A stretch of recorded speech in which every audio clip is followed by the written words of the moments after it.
Hello everyone, आज हम इसमें DSSS के म्यूज़िक के और जनरल क्वेश्चन दोनों डिस्कस करेंगे। म्यूज़िक के इसमें टोटल 10 क्वेश्चन है और अगर हम बात करें जनरल क्वेश्चन की तो इसमें 5 जनरल क्वेश्चन है, जिसके बारे में मैं आपको थोड़ा इंपॉर्टेंट डिस्कशन भी दूंगी।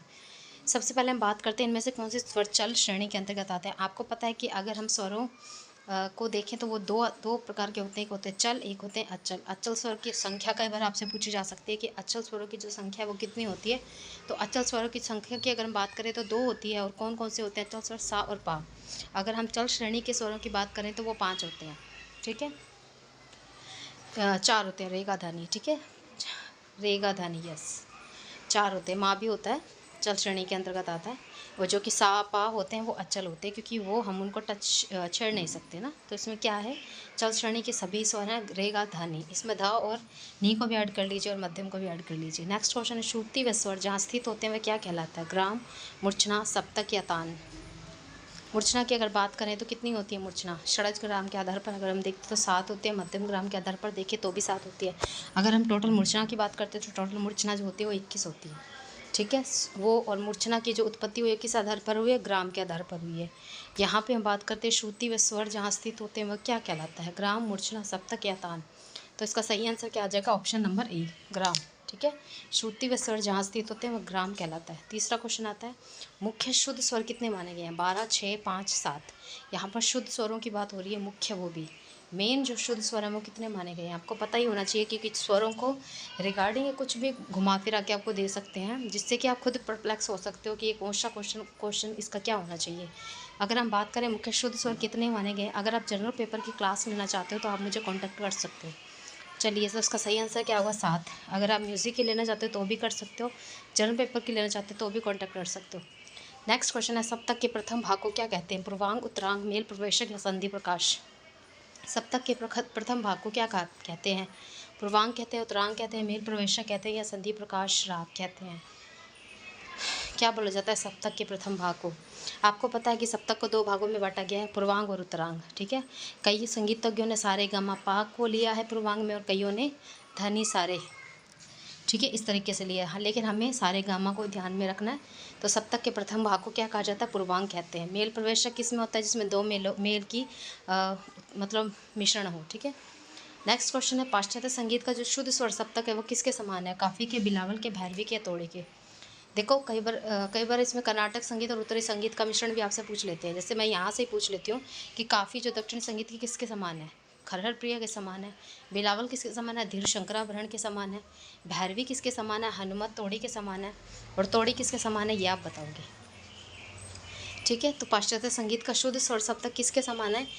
आप कई बार आपसे पूछा जाता है कि प्राचीन काल में शुद्ध राग जो माना जाता था वो क्या माना जाता था? आपको पता होना चाहिए, काफ़ी माना जाता था, ठीक है। पाश्चात्य संगीत का अगर हम देखें शुद्ध स्वर सप्तक किसके समान है?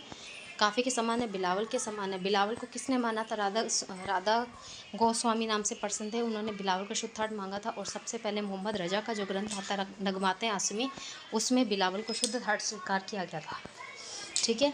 चलिए, नेक्स्ट क्वेश्चन है, पाइथागोरस के कितने संवाद माने गए हैं? देखो, ये दक्षिणी संगीत की बात कर रहे हैं हम कि पाइथागोरस जो है उसके कितने संवाद माने गए हैं? 5, 4, 6 या फिर 2?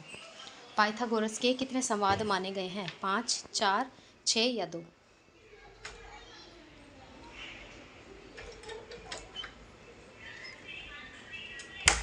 पाइथागोरस के कितने संवाद माने गए हैं? 5, 4, 6 या 2?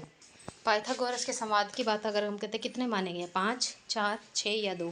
Pythagoras that is related to western music, ठीक है। तो इसमें अगर हम संवाद की बात करते हैं तो ध्यान रखिएगा 3 माने गए हैं।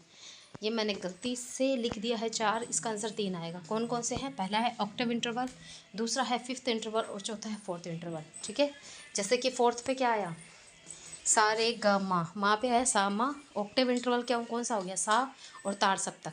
और 5th इंटरवल कौन सा हो गया? सा पा, ठीक है। जैसे हमारे उत्तरी संगीत में 3 संवाद माने गए हैं, सा मा, सा पा और सा सा, है ना, 3 माने जाते हैं। उस तरीके से वेस्टर्न म्यूजिक में भी है। ऑक्टेव इंटरवल का मतलब है सा सा, 5th इंटरवल का मतलब है सा पा। नेक्स्ट क्वेश्चन है, इनमें से कौन शास्त्रीय गायन से संबंधित है? अगर आपको इन सबके नाम पता है कि कौन सा किससे रिलेट करता है तो आप आराम से बता सकते हो। देखो, सबसे पहले हम बात करते हैं वीजी जोग की। ये कौन है? वायलिन वादक है। शिव कुमार शर्मा जो कि बहुत फेमस है संतूर में। अमजद अली की बात करते हैं, अमजद अली जो कि सरोद वादक है। बात करते हैं मल्लिकार्जुन मंसूर की। ये क्या है? ये ख्याल गायक है। और अगर हम इनके घराने की बात करें, मल्लिकार्जुन मंसूर का कौन सा घराना आता है, तो जयपुर घराने से बिलोंग करते हैं। ठीक है, मल्लिकार्जुन मंसूर कहाँ से बिलोंग करते हैं, जयपुर से। कई बार आपसे पूछा जा सकता है, मैच करने को देते हैं कि वीजी जोग है वो किससे संबंधित है, तो वायलिन से संबंध रखते हैं। शिव कुमार शर्मा जो कि बहुत ही फेमस संतूर वादक है, उसका तो आपको पता ही होना चाहिए। तो इसका सही आंसर क्या आ जाएगा, Mallikarjun Mansur, option number C. Next question है, हिंदुस्तानी संगीत का सबसे पुराना घराना कौन सा है, ग्वालियर, किराना, जयपुर या फिर आगरा। ग्वालियर घराने के कौन माने जाते हैं, गग्गे खुदाबख्श। जयपुर की अगर आप देखें, मल्लिका अर्जुन मंसूर जयपुर से आते हैं। अलाउद्दीन खां जयपुर से हैं। आगरा से अगर हम देखें, सुजान खां, ठीक है। फयाज खां जो कि ख्याल के आविष्कारक है, नोम तोम के अलाप की खोज उन्होंने की थी, that is related to Agra. इसका सही आंसर क्या आएगा, ग्वालियर। ग्वालियर जो है सबसे पुराना घराना माना जाता है। नेक्स्ट क्वेश्चन है, वर्तमान संगीत की सबसे प्रसिद्ध गायन शैली कौन सी है। यानी कि आपको ये बताना है कि वर्तमान संगीत है उसमें हम सबसे ज़्यादा किस चीज़ को प्रेफर करते हैं। कहने को तो फेमस सारी है, लेकिन सबसे ज़्यादा जो गायकी गाई जाती है वो कौन सी है इसमें, ध्रुपद है, ख्याल है, तराना है या फिर ठुमरी है। वर्तमान संगीत की सबसे प्रसिद्ध गायन शैली कौन सी है, ध्रुपद है, ख्याल है, तराना है या फिर ठुमरी है। तो इसका सही आंसर क्या आ जाएगा, ऑप्शन नंबर बी। ख्याल को ज़्यादा इंपॉर्टेंस देते हैं, हम आपको भी पता है, सबसे ज़्यादा मोस्टली लोग देखोगे आप ख्याल ही गाते हैं। नेक्स्ट क्वेश्चन की बात करते हैं, वह कौन सा राग है जिसमें सभी 12 स्वरों का प्रयोग होता है। देखो कई बार ऐसा होता है, वैसे तो 2 रागे हैं जिसमें 12 स्वरों का प्रयोग करते हैं। जयजवंती में भी ऐसे ही राग है, जयजवंती में भी हम 12 स्वरों का प्रयोग कर लेते हैं। लेकिन अगर भैरवी ऑप्शन में नहीं है तो आप जयजवंती पे क्लिक कर सकते हो, ठीक है। अगर भैरवी ऑप्शन में नहीं दी है तो आप जयजवंती पे क्लिक कर सकते हो, लेकिन अगर भैरवी ऑप्शन में दी है तो आपको भैरवी को ही टिक करना पड़ेगा। जोग का क्वेश्चन क्या बनता है कि 2 गंधार से युक्त राग कौन सी है, तो इसका सही आंसर क्या आएगा, और सॉरी इसका भैरवी आंसर, भैरव नहीं है, भैरवी है।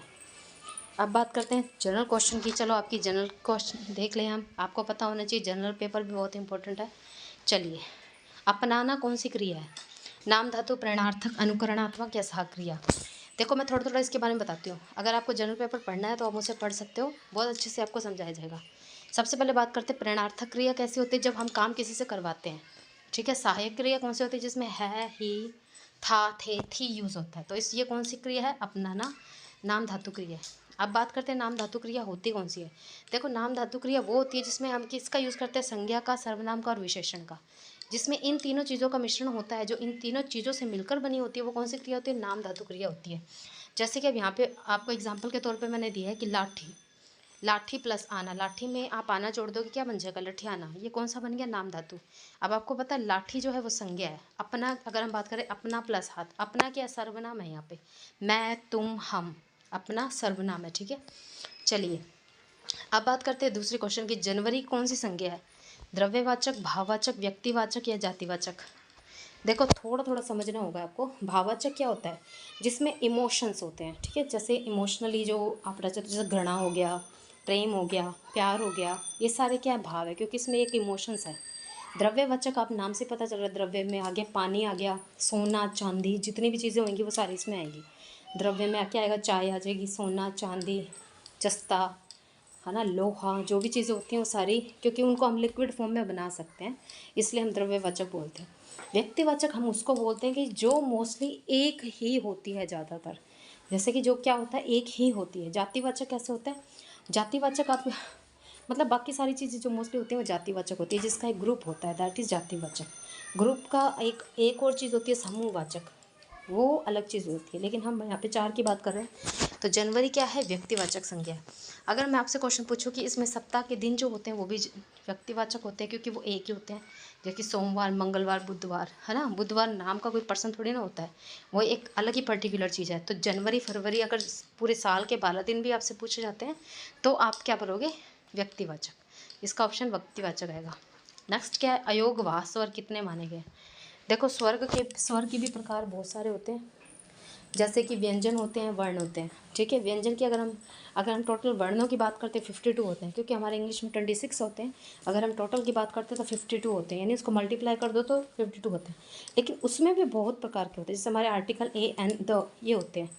उसी तरीके से अयोगवाह स्वर की अगर हम बात करें तो कितने होते हैं, 2 होते हैं। अब ये अयोगवाह स्वर कौन से होते हैं, ये देखो, जिसके ऊपर अनुस्वार आ के ऊपर बिंदी लगती है, ये कौन सा स्वर है, अयोगवाह स्वर है। विसर्ग स्वर यानी कि आ के पीछे बिंदी जो 2 लग जाती है वो विसर्ग, यानी अयोग व स्वर कितने हो गए? 2 हो गए। ठीक है, चलिए नेक्स्ट क्वेश्चन, ये पॉलिटिकल का क्वेश्चन है। नए राज्यों के गठन की बात जो है वो कौन सा अनुच्छेद करता है? तीसरा, पांचवा, 21वां या चौथा?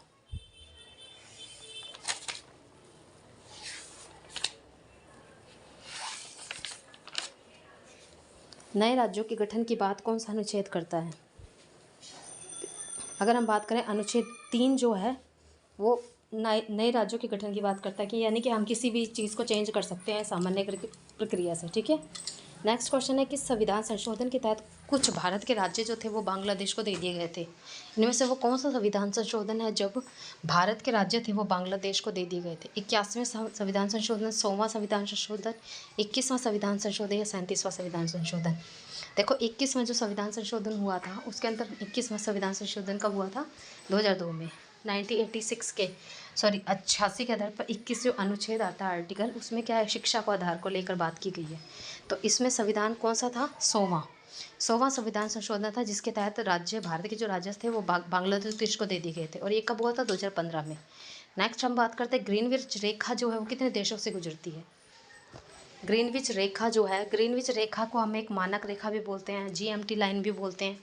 ठीक है, और ये मोस्टली जो ग्रीनविच रेखा है वो लंदन का टाइम डिसाइड करती है, लंदन में स्थित है। और उसमें अगर हम देखें ग्रीनविच रेखा में कितने घंटे का अंतर होता है? 5.5 घंटे का अंतर होता है। ठीक है, तो ग्रीनविच रेखा की अगर हम बात करें तो कितने देशों से गुजरती है? 7 से। अब वो कौन कौन से देश है एक बार आप उसमें नज़र मार लीजिए, कई बार क्वेश्चन पूछा जा सकता है। पहला कौन सा? UK, United kingdom. दूसरा आ गया फ्रांस। तीसरा आ गया स्पेन। यूके में ही लंदन पड़ता है, याद रखिएगा। ठीक है ना। तीसरा आ गया स्पेन। चौथा क्या आ गया? अल्जीरिया। पाँचवा आ गया माली। छठा आ गया बुर्किना। सातवां आ गया टोगो। ठीक है, ये जो राज्य हैं, ये जो आप ये बोल सकते हो कंट्रीज़ हैं जो हैं, इसी के अंदर से ग्रीनविच रेखा गुजरती है। और सबसे ज़्यादा जो गुजरती है, जो जहाँ पे इसका पिक पॉइंट है वो क्या है? यूके का लंदन। ठीक है, चलिए नेक्स्ट क्वेश्चन है, भारत देशांतर के आधार पर किस गोलार्ध में स्थित है? उत्तरी गोलार्ध, दक्षिणी गोलार्ध, पूर्वी गोलार्ध या पश्चिमी गोलार्ध? अगर मैं आपसे पूछूं कि भारत अक्षांश के आधार पर किस गोलार्ध में स्थित है, तो इसका भी आंसर बताइए। भारत देशांतर के आधार पर किस गोलार्ध में स्थित है? उत्तरी गोलार्ध, दक्षिणी गोलार्ध, पूर्वी गोलार्ध या फिर पश्चिमी गोलार्ध? भारत देशांतर के आधार पर किस गोलार्ध में स्थित है? देखो देशांतर रेखाएं होती हैं और एक होती है अक्षांश रेखाएं। देशांतर रेखाएं 180 ही होती है, उसका कोई पर्टिकुलर नहीं होता। ठीक है, तो भारत देशांतर के आधार पर किस गोलार्ध में स्थित है? पूर्वी गोलार्ध में। और अगर हम बात करें अक्षांश के आधार पर तो वो पश्चिमी गोलार्ध में स्थित है। नेक्स्ट क्वेश्चन की बात करते हैं, भारत के रक्षा मंत्री कौन है इनमें से? राजनाथ, तरुण, डॉक्टर एस जयशंकर या निर्मला सीतारमण?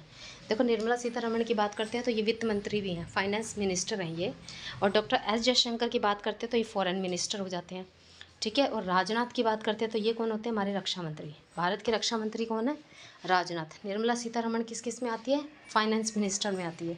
ठीक है, फाइनेंस मिनिस्टर कौन मानी जाएगी? निर्मला सीतारमण। डॉक्टर एस जयशंकर क्या है? ये करंट का क्वेश्चन है तो थोड़ा सा आपको ध्यान रखना है। एस जयशंकर फॉरेन मिनिस्टर हैं।